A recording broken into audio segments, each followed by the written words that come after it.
కేసీఆర్ పుట్టినరోజు వేడుకలను గుంటూరులో గ్రాండ్గా నిర్వహించారు.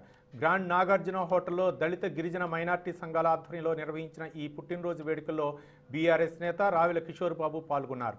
69 కేజీల కేక్ కట్ చేసి కేసీఆర్కు పుట్టినరోజు శుభాకాంక్షలు. గిరిజన మైనార్టీల అభివృద్ధి కోసం కేసీఆర్ అనేక సంక్షేమ కార్యక్రమాలు అమలు చేస్తున్నారని మాజీ మంత్రి బీఆర్ఎస్ నేత రావిల కిషోర్ బాబు వ్యాఖ్యానించారు. తెలంగాణ అసెంబ్లీ భవనానికి అంబేద్కర్ పేరు పెట్టడాన్ని హర్షిస్తున్నట్లు తెలిపారు. కేంద్ర ప్రభుత్వం కూడా పార్లమెంటుకు అంబేద్కర్ పేరు పెట్టాలని డిమాండ్ చేశారు.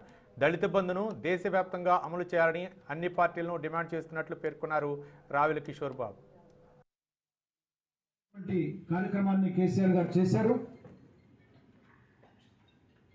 అభినవ మనువు, అపర బుద్ధ, రాజ్యాంగ నిర్మాత, తాడిత పీడిత బడుగు బలహీన వర్గాల ఆశాజ్యోతి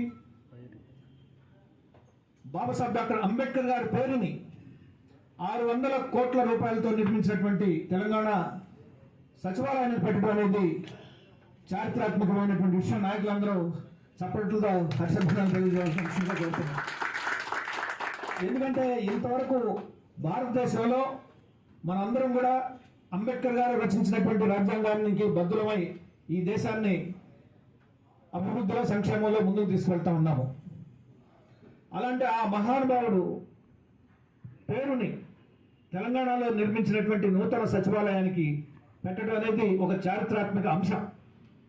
అందును బట్టి కేసీఆర్ గారికి దళిత గిరిజన మైనారిటీ సంఘాల నాయకులందరం కూడా వారికి హృదయపూర్వక ధన్యవాదాలు తెలియజేస్తా ఉన్నాము.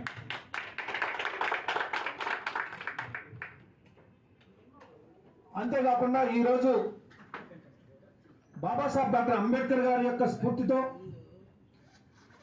శ్రీరామ్ గారి యొక్క మార్గంలో గౌరవ ముఖ్యమంత్రి శ్రీ కేసీఆర్ గారు తెలంగాణ రాష్ట్రాన్ని పరిపాలిస్తా ఉన్నారు. కార్యక్రమాన్ని కేసీఆర్ గారు చేశారు.